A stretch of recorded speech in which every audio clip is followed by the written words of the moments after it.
Welcome to The Explainer. You know, when you think of Charlie Chaplin, you probably picture the iconic bowler hat and cane. But today, we're going to look beyond all that to uncover the really complex, fascinating life of this cinematic genius. You know, this single quote, it perfectly captures the central theme of Charlie Chaplin's life and his work. It's this incredible story of light and shadow, and that's exactly what we're going to dive into today, both sides of the coin. Okay, so before we really start peeling back the layers here, you have to understand the sheer scale of his fame. I mean, by the end of World War I, in a world with no TV, no internet, none of that, Chaplin was one of the most recognized people on the entire planet. It's kind of hard to even imagine. Yeah, just think about that for a second. His image, the tramp, it just transcended language and culture. He was, without a doubt, cinema's very first international icon. I mean, theaters didn't even need to put his name on a poster. They could literally just put up a cardboard cutout of the tramp with the words, "I am here today." And that was it. That was enough to draw a massive crowd. So, the big question is, how did this world-famous character even happen? Well, the story of the tramp's birth is just this amazing moment of pure improvisational genius. The best part? It wasn't planned at all.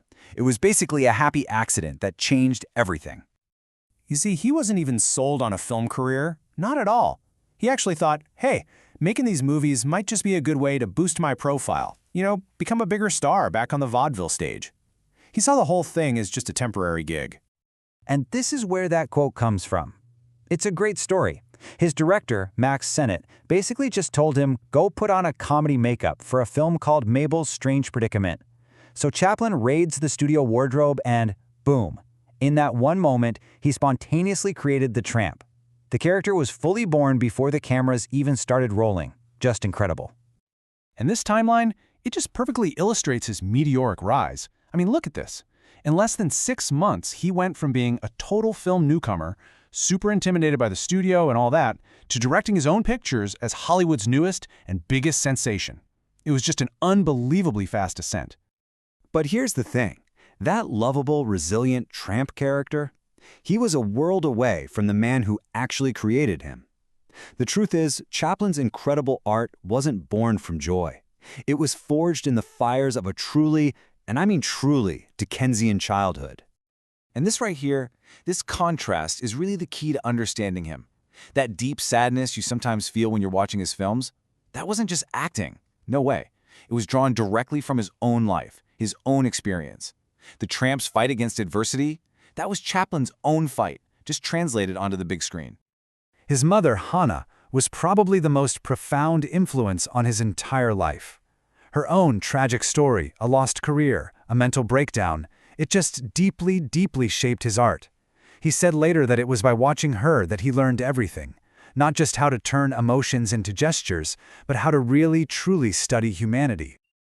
So as his fame just exploded, his personal life and his political views started to come under this really intense and often hostile scrutiny. And it was coming from some very, very powerful people. Yeah, at the height of the Red Scare, the director of the FBI, J. Edgar Hoover, became pretty much obsessed with Chaplin. He saw Chaplin's sympathy for the working class, his kind of anti-nationalist ideas, and he was convinced it was proof of communist leanings. Hoover literally spent decades building this massive file on him, just waiting for his chance to take him down. And the Joan Barry case? Well, that was the weapon Hoover needed. It was a super messy, very public scandal. And here's the truly astonishing part.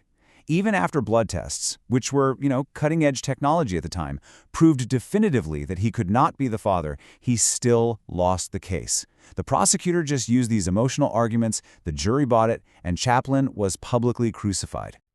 So that scandal, that totally unjust verdict, it ended up having this huge legal impact.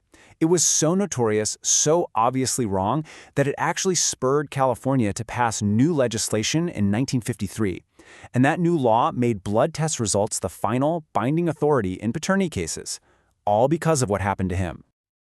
So this combination of political persecution and public scandal, it all culminated in one of the most shocking chapters of his entire life, his effective exile from the United States.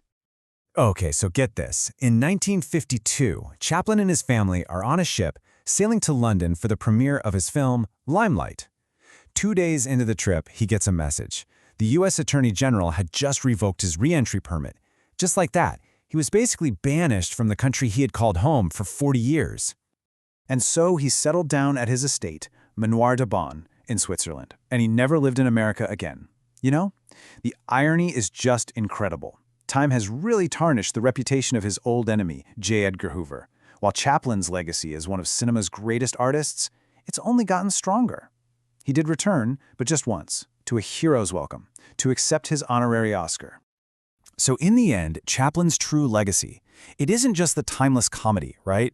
It's the profound humanism that was always underneath it. He used laughter to critique power, to defend the powerless, and to deliver a message that, let's be honest, is just as powerful and necessary today as it was back then. It really makes you think. His message has never been more relevant.